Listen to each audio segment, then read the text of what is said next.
જળસંચય અભિયાનને પ્રથમ વરસાદે આપી સફળતા. વરસડા તળાવમાં નવા નીરના વધામણા કરાયા.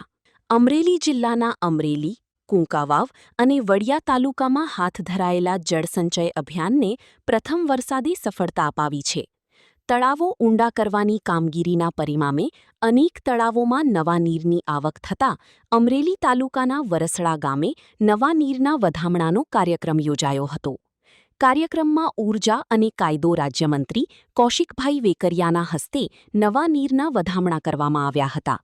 આ પ્રસંગે અમરેલીના સાંસદ ભરતભાઈ સુતરિયા સહિત ગામના આગેવાનો અને ગ્રામજનોએ ઉપસ્થિત રહી જળસંચયના પ્રયાસોને વધાવ્યા હતા.